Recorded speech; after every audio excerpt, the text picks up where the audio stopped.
The cargo freighter New Dawn drifted through the empty darkness of space, like a metal whale swimming through an ocean of stars. Captain Jake Morrison sat in his worn pilot chair, watching the sensor displays flicker with their usual patterns of cosmic radiation and distant stellar emissions. The ship had been his home for 20 years, and every creak of the hull and hum of the engines was as familiar to him as his own heartbeat. Jake was a man in his 50s with graying hair and hands that bore the calluses of countless repairs. His weathered face showed the lines of someone who had spent decades staring into the void, hauling cargo from one frontier world to another. The New Dawn was not a pretty ship, but she was reliable, and that was what mattered in the Outer Rim. Territories where help was often days or weeks away, the communication console suddenly sparked to life with an unusual signal. Jake frowned as he studied the readout. The transmission was weak and intermittent, coming from a frequency that had been obsolete for decades. Most modern ships used quantum-encoded channels that could pierce through stellar interference, but this signal was struggling to reach him across the vast emptiness. His ship's artificial intelligence, which he had nicknamed Betty after his grandmother, chimed in with her usual cautionary tone. The AI warned him that the signal was of unknown origin and potentially dangerous. Standard protocols demanded that lone cargo haulers avoid contact with unidentified transmissions, especially in the lawless frontier regions where pirates and slavers operated. Jake ignored the warnings and began adjusting his receivers to clean up the signal. Years of experience had taught him to trust his instincts, and something about this transmission felt different. It was not the aggressive demand of raiders or the cold efficiency of military communications. There was a quality to it that spoke of desperation and fear far across the void. The research vessel Zephyr 7 tumbled slowly through space, its elegant hull scarred by a massive breach near the engine section. The ship was unlike anything humans had ever built, with flowing organic curves that seemed to grow rather than be constructed. Its surface was covered in a crystalline material that normally pulsed with soft bioluminescent patterns. But now most of those lights were dark. Inside the dying ship, 4 beings worked frantically to keep their life support systems functioning. They were Kaleri, a species that had achieved interstellar travel thousands of years before humans had even discovered fire. Their bodies were tall and slender, with translucent blue skin that revealed the delicate network of vessels beneath. Their large eyes were adapted for the dim light of their homeworld, and their movements carried a grace that spoke of evolution on a low-gravity planet. Dr. Kira Veltar, the expedition leader, pressed her long fingers against the communication console as she broadcast another distress signal. She had been doing this for 3 days now, sending out calls on every frequency their damaged systems could access. The response had been nothing but silence from the empty void. Her team consisted of 3 other specialists.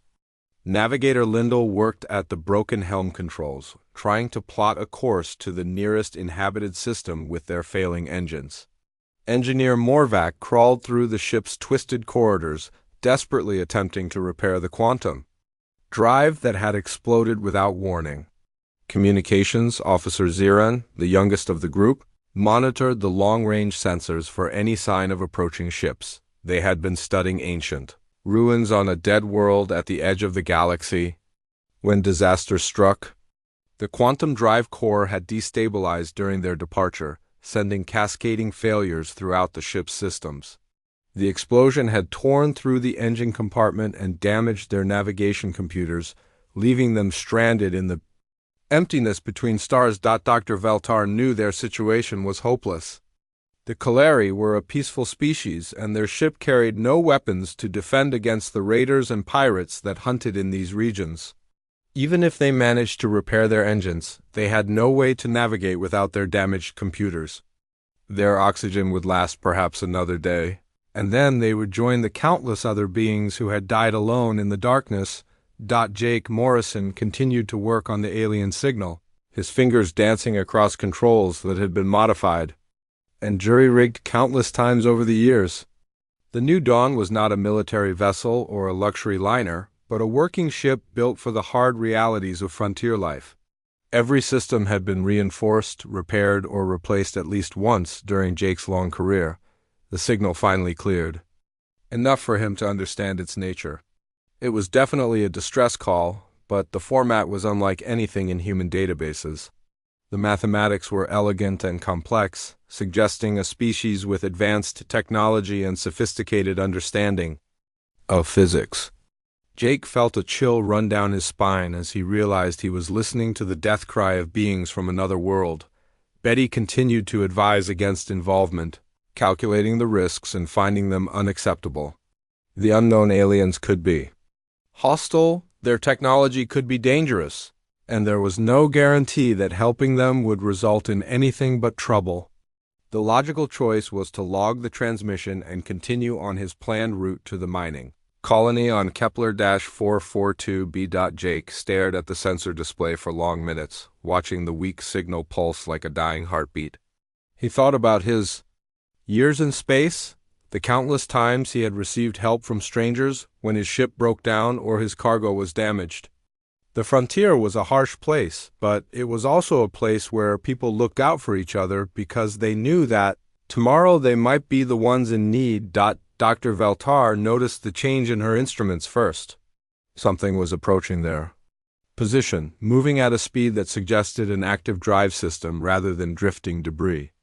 She called out to her team, hardly daring to hope that their prayers had been answered. Jake Morrison made his decision with the same quiet determination that had carried him through 2 decades of hauling cargo across the galaxy. He altered course toward the source of the transmission, ignoring Betty's continued warnings about the risks. The New Dawn's engines hummed with increased power as the old freighter changed direction. Heading toward a rendezvous that would change the course of history, the Kaleri watched their sensors with growing amazement as the unknown ship approached. They had sent distress calls to over 100 different star systems, but only this one vessel had responded.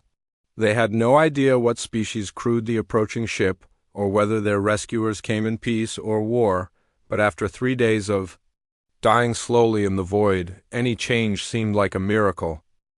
The New Dawn approached the alien vessel with careful precision, Jake Morrison's experienced hands guiding the freighter through the complex dance of zero-gravity navigation.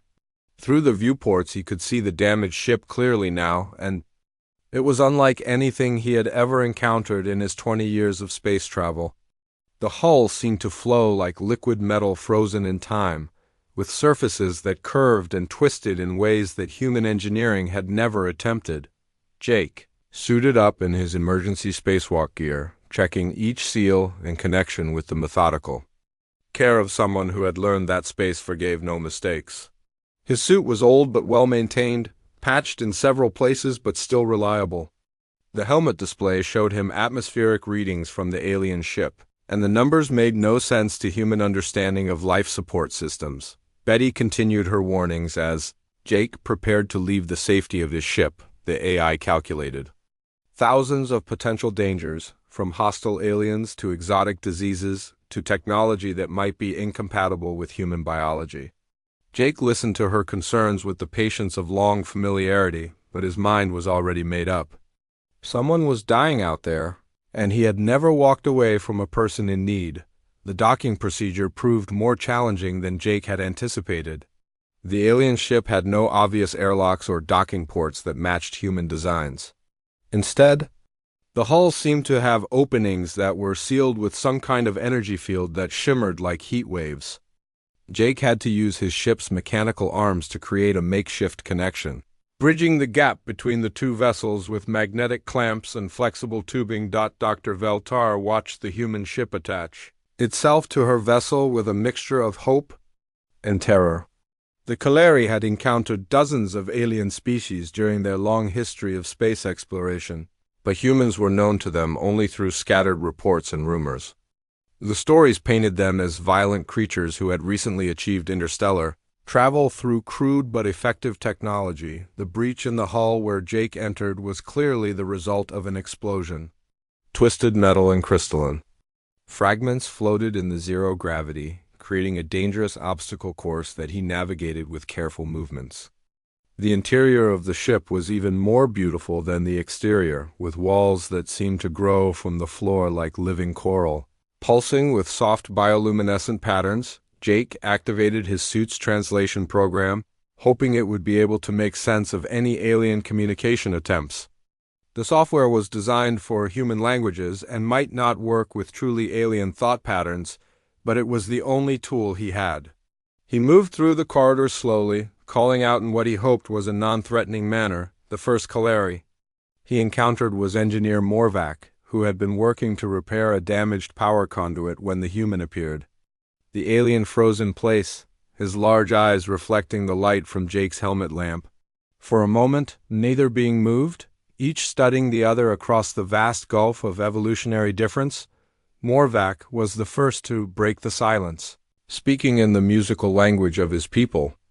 The words meant nothing to Jake, but the tone was clearly one of surprise rather than aggression. Jake responded in English, speaking slowly and clearly while raising his hands in what he hoped was a universal gesture of peace. Dr. Veltar arrived.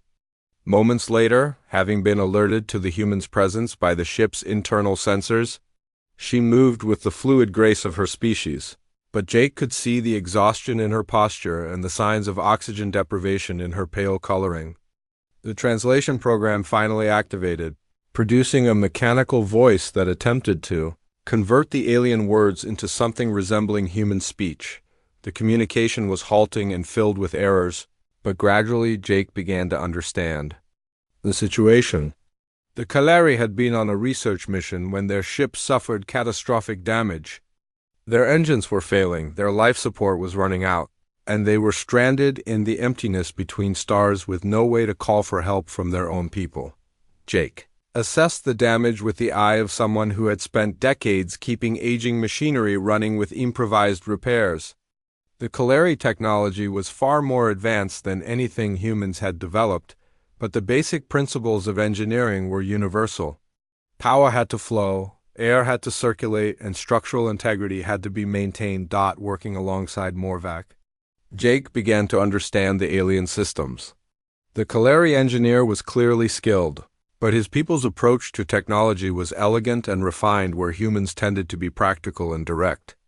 Jake suggested modifications that would have horrified Kaleri safety inspectors but might keep the ship running long enough to reach safety. Navigator Lindell joined them as they worked, her expertise in stellar navigation proving invaluable as they tried to plot a course to the nearest inhabited system. The Kaleri had sophisticated star charts that showed systems humans had never discovered, but their navigation computers were too damaged to calculate jump coordinates. Young communications. Officer Ziran remained at her post, monitoring the long-range sensors for any sign of approaching ships. The Kaleri had been broadcasting distress signals for days, and she knew that not all species who might respond would come with peaceful intentions. The Outer Rim territories were home to pirates and slavers who preyed on disabled vessels. Jake's repair work was interrupted by an urgent call from Ziran. Her sensors had detected multiple ships approaching their position at high speed. The energy signatures were familiar to the Kaleri, and the identification filled them with dread. The approaching vessels belonged to the Sarnok, a species of predators who hunted other beings for sport and profit. Dr. Veltar explained the situation to Jake through the struggling translation program. The Sarnok were raiders who attacked disabled ships and enslaved survivors. Their technology was advanced and their ships were heavily armed. Against such opponents, neither the damaged Kaleri vessel nor Jake's cargo freighter stood any chance in direct combat. Jake studied the sensor readings with growing concern. The Sarnok ships would arrive within the hour, and there was no way to complete repairs and escape before they were discovered. The logical choice would be to abandon the Kaleri ship and try to flee. But Jake could see in the aliens' eyes that they would rather die than abandon their research and their vessel. As the Sarnok ships drew closer, Jake Morrison found himself facing the most difficult decision of his life. He could save himself by running, or he could stay and fight alongside beings he had known for less than an hour. The choice, when it came, was easier than he had expected. The Sarnok fleet moved through space like a pack of metal wolves hunting wounded prey. Three sleek warships cut through the void with deadly purpose, their hulls painted in the dark colors that marked them as raiders from the Outer Rim territories. Each ship bristled with weapons designed for one purpose: to disable and capture rather than destroy, because dead slaves brought no profit in the markets of the galaxy's criminal underworld. Commander Vasak stood on the bridge of the lead vessel, his reptilian form towering over the control stations. The Sarnuk were a predatory species that had evolved from hunters on a harsh world where only the strongest survived. Their society was built on the principle that might made right, and they viewed other species as either useful tools or obstacles. To be eliminated, Vasak had been tracking the Kaleri research vessel for days, waiting for the perfect moment to strike. The Sarnuk preferred to attack ships that were already disabled or weakened, as it reduced the risk to their own forces while maximizing the value of captured slaves. The distress signals from the damaged alien ship had been like a dinner bell, calling predators to feast. The commander studied the sensor readings with the cold calculation of an experienced hunter. The Kaleri ship was clearly crippled, its power output fluctuating wildly and its engines barely functional. But the presence of the second vessel complicated the situation. The unknown ship appeared to be of human origin, though it was difficult to be certain at such a distance. Humans were a relatively new addition to the galactic community, having achieved interstellar travel only a few decades earlier. The Sarnuk had encountered them before, and the experiences had been mixed. Some human ships had proven to be easy prey, their crews surrendering quickly when faced with superior firepower. Others had fought with a ferocity that surprised even the battle-hardened Sarnuk warriors aboard the New Dawn. Jake Morrison worked frantically to help the Kaleri crew prepare for the coming confrontation. The alien ship's weapon systems had been damaged in the initial explosion, leaving them defenseless against the approaching raiders. Jake's freighter carried no military-grade armaments, only the basic defensive systems required for travel through the dangerous frontier regions. Dr. Veltar and her team moved with the efficiency of beings who had accepted their fate but refused to surrender without a fight. The Kaleri were not a warlike species, but they understood that some evils could not be reasoned with or avoided. The Sarnuk reputation for cruelty was known throughout the galaxy, and death was preferable to the slavery that awaited captured beings. Jake studied the tactical situation with the practical mind of someone who had survived 20 years in the lawless territories. The Sarnuk ships were faster, better armed, and more numerous than the two vessels they were hunting. In a straight fight, the outcome was inevitable. But Jake had learned long ago that the key to survival was not always superior firepower, but superior thinking. Engineer Morvac provided Jake with detailed information about the Kaleri ship's remaining capabilities. The quantum drive was too damaged to provide propulsion, but it still contained enormous amounts of energy that could be redirected to other systems. The ship's shields were functional but weak, and the communication array was operating at minimal capacity. Jake's mind raced through possible strategies as he evaluated the resources available to them. His cargo hold contained industrial mining explosives intended for the colony on Kepler 442b, materials that could be repurposed for defensive use if handled carefully. The New Dawn's engines were old but reliable, and her hull was reinforced. To survive the harsh conditions of frontier space, Navigator Lindahl worked at her damaged station, using her extensive knowledge of local space to identify potential advantages in their environment. The battle would take place near an asteroid field that had been created by the collision of two small planets millions of years earlier. The debris field was dense enough to provide cover but navigable for ships with experienced pilots. Communications. Officer Ziran monitored the approaching Sarnuk fleet, tracking their movements and analyzing their formation. The raiders were approaching in a standard hunting pattern, with two ships flanking the target while the third moved to cut off escape routes. It was a formation designed to capture rather than destroy, which might provide opportunities for creative resistance. Commander Vasak opened a communication channel to the disabled ships as his fleet moved into attack position. His voice carried the arrogant confidence of a predator who had never encountered serious resistance from the species he hunted. He demanded the immediate surrender of both vessels and their crews, promising quick deaths for those who cooperated and prolonged suffering for those who resisted. Jake Morrison listened to the Sarnok commander's demands with the calm expression of someone who had faced death before and chosen to spit in its face. He activated his own communication system and responded in the steady voice of a man who had spent decades dealing with bullies and criminals in the frontier territories. His words were simple but carried the weight of absolute conviction. The human captain identified himself as a representative of the Human Colonial Defense Force, a claim that was technically false but served its purpose. He informed the Sarnok that the Kaleri vessel was under human protection and that attacking it would be considered an act of war against the Terran Federation. The bluff was audacious and completely unsupported by facts, but it was delivered with such confidence that it gave the raiders pause. Vosak was intrigued rather than intimidated by the human's bold words. The Sarnok commander had heard stories about human military capabilities, tales of desperate battles fought with primitive weapons but unbreakable determination. He decided to test this lone human's resolve, ordering his ships to maintain their attack formation while demanding proof of the claimed military protection. Jake responded by transmitting false sensor data that suggested a much larger human fleet was approaching the area. The deception was crude but effective, using the New Dawn's communication array to create ghost images on the Sarnok sensors. The Phantom fleet appeared to be moving at the edge of sensor range, too distant to identify clearly but close enough to represent a potential threat. The Sarnok commander studied the sensor readings with growing suspicion. The human ship's technology was primitive compared to Sarnok systems, but the approaching fleet signatures were consistent with human military vessels. Vosak faced a difficult decision: retreat and lose valuable slaves, or risk a confrontation with an unknown number of human warships. The standoff stretched through long minutes as both sides prepared for battle. Jake continued to work on his desperate plan while maintaining the pretense of strength he could not back up.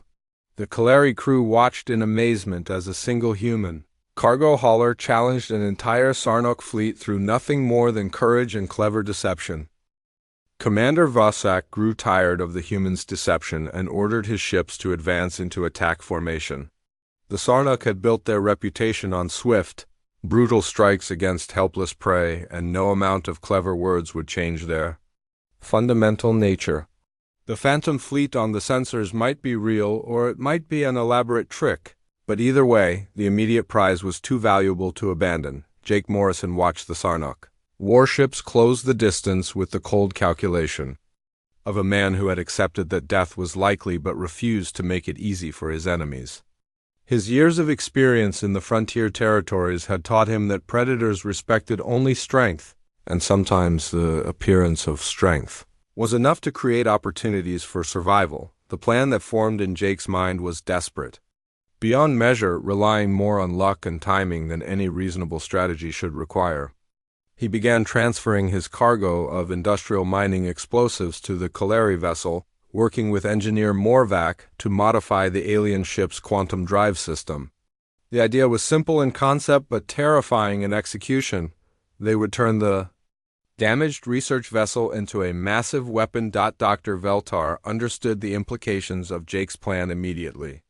The quantum drive contained enough energy to power a small city, and if that energy could be released in a controlled burst, it would create an electromagnetic pulse capable of disabling the Sarnok ship's electronic systems. The risk was enormous, because a mistake in the calculations would destroy both the Kaleri vessel and everyone aboard it. Navigator Lindell worked frantically to plot a course through the nearby asteroid field, using her knowledge of gravitational mechanics to identify hiding spots where the damaged ships might find temporary shelter.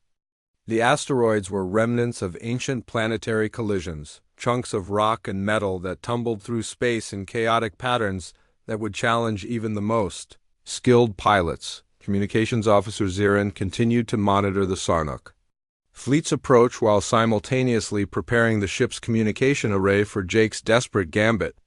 The young Kaleri had initially been terrified of the human stranger, but his willingness to risk everything for beings he had never met before filled her with a respect that transcended species boundaries, the first Sarnuk ship opened fire with a warning shot that passed close enough to the New Dawn to rattle her hull plating. Commander Vasak's voice crackled across the communication channels, demanding immediate surrender and promising that continued resistance would result in the deaths of everyone involved.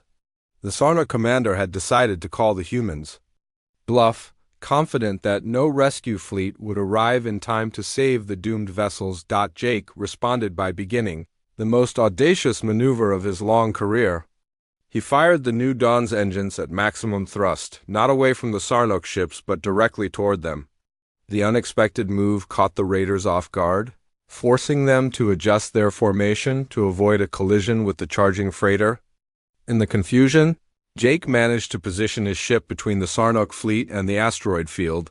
The Kaleri vessel followed Jake's lead, its damaged engines struggling to maintain course as Dr. Veltar's team implemented the modifications to their quantum drive. The ship's bioluminescent hull patterns flickered wildly as massive amounts of energy began building up in the drive core, creating a light show that was both beautiful and terrifying. Morvac worked with desperate precision to calibrate the energy release, knowing that even a small error in his calculations would result in an explosion that would vaporize everything within 1,000 kilometers. The Kellery engineer had never attempted anything so dangerous, but the human's confidence in the plan gave him the courage to proceed despite the risks. The second Sarnuk ship moved to flank the fleeing vessels, its weapons systems charging for a disabling shot that would end the chase. Commander Vasak had grown tired of the game and ordered his gunners to target the human ship's engines. Intending to cripple both vessels and end their resistance once and for all, Jake waited until the last possible moment before giving the signal to execute their desperate plan. The Kaleri ship released its stored energy in a massive electromagnetic pulse that spread outward like an invisible wave of destruction. The pulse was powerful enough to overload the Sarnuk ship's electronic systems, causing their engines to fail and their weapons to shut down. At the same moment, Jake detonated the mining explosives that had been distributed throughout the asteroid field, creating a massive debris cloud that obscured the sensors of both fleets. The explosions sent chunks of rock and metal flying in all directions, creating a chaotic environment where even the most advanced navigation systems would struggle to function. The plan worked better than anyone had dared to hope. The Sarnuk ships found themselves adrift in space, their crews struggling to restore power to systems that had been fried by the electromagnetic pulse. The debris field created by the explosions provided perfect cover for the two escaping vessels, masking their heat signatures and making them invisible to the raiders' sensors. Commander Vasak watched in stunned disbelief as his prey vanished into the chaos of the asteroid field. The Sarnuk commander had never encountered such unconventional tactics, and the experience left him uncertain about how to proceed. His ships were damaged but not destroyed, and their crews were working frantically to restore power to the critical systems. Jake guided both vessels through the treacherous asteroid field with the skill of someone who had spent decades navigating dangerous space. The New Dawn's reinforced hull scraped against several floating rocks, but the old freighter was built to withstand such punishment. The Kaleri ship was more fragile, but Dr. Veltar's team managed to keep it functional despite the damage. The escape through the asteroid field was harrowing, with both ships barely avoiding collisions that would have ended their journey permanently. But Jake's experience and Lindel's navigation skills proved equal to the challenge, and gradually they worked their way toward the far side of the debris field where they might find temporary safety. As they reached the relative safety of open space beyond the asteroids, the Kaleri crew began to realize that they had witnessed something extraordinary. A single human cargo hauler had not only responded to their distress call, but had also devised a plan that saved them from certain death or slavery.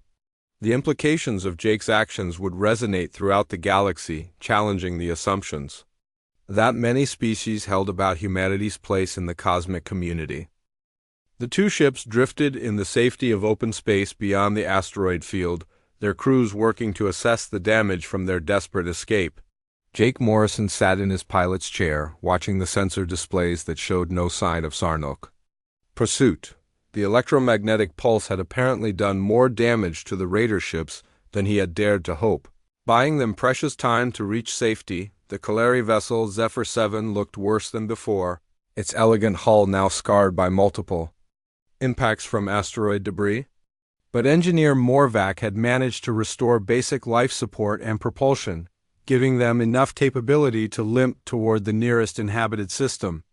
The quantum drive would never function properly again, but jury-rigged repairs had made the ship spaceworthy enough for a short journey. Dr. Veltar made her way to the communication station, where she opened a channel to Jake's ship.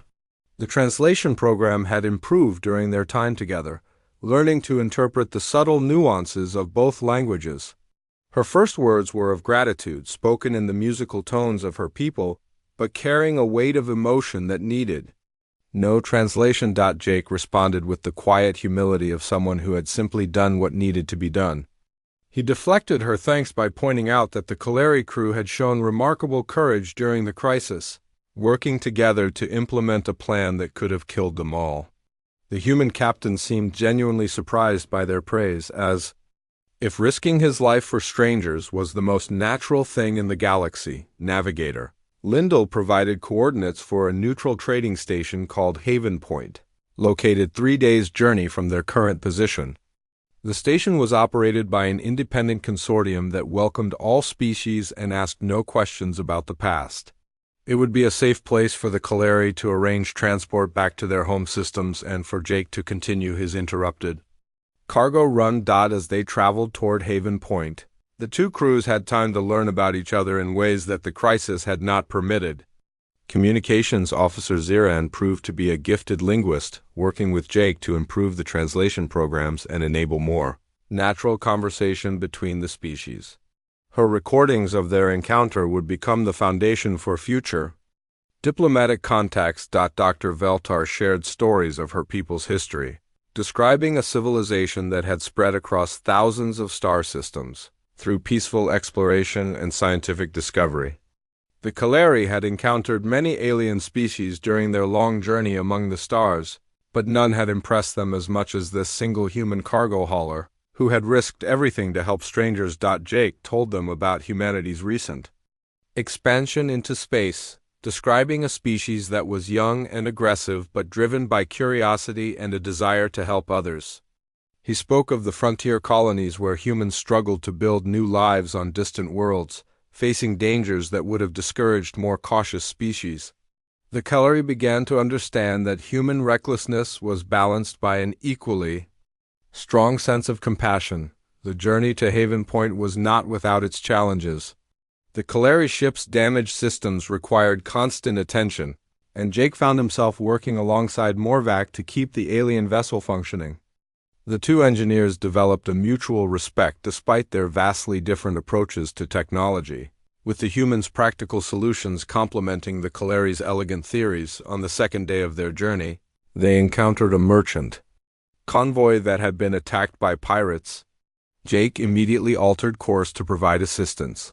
Despite Dr. Veltar's concerns about revealing their position to potential enemies, the rescue operation was successful, and the grateful merchants provided supplies and repair materials that helped both ships complete their journey. The incident reinforced the Kaleri's growing understanding of human nature, where most species would have avoided involvement in other beings' troubles. Jake had instinctively moved to help those in need.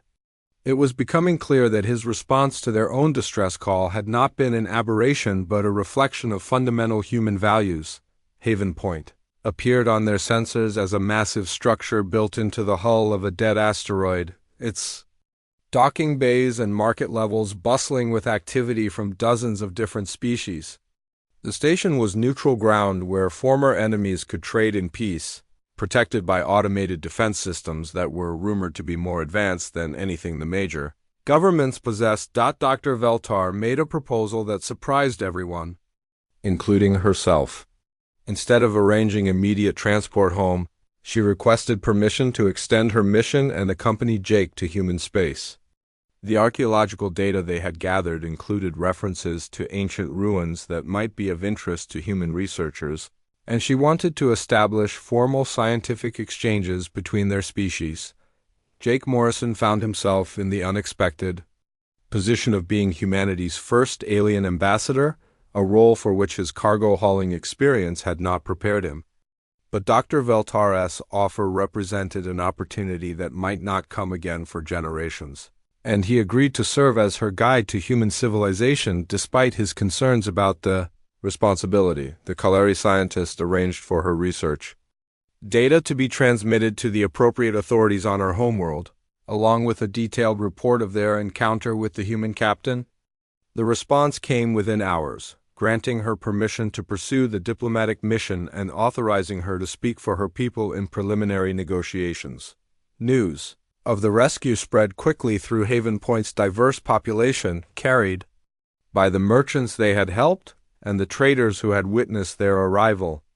The story of a human cargo hauler who had defeated Sarnok raiders through courage and cleverness became legend, challenging the negative stereotypes that many species held about humanity. Commander Vasak and his damaged fleet eventually limped back to their base, carrying reports of human military capabilities that were both accurate and completely wrong. The Sarnok began to reassess their opinion of humans as easy prey, leading to a significant reduction in raids on human shipping lanes throughout the frontier regions. Jake Morrison completed his cargo delivery to the mining colony, but his life had changed in ways he was only beginning to understand. Dr. Veltar and her team established a temporary research station in human space, beginning the first formal cultural exchange between their species. The simple act of responding to a distress call had opened doors to a larger universe, where courage and compassion could bridge the vast distances between stars and the even greater differences between species, who had evolved on different worlds under alien suns.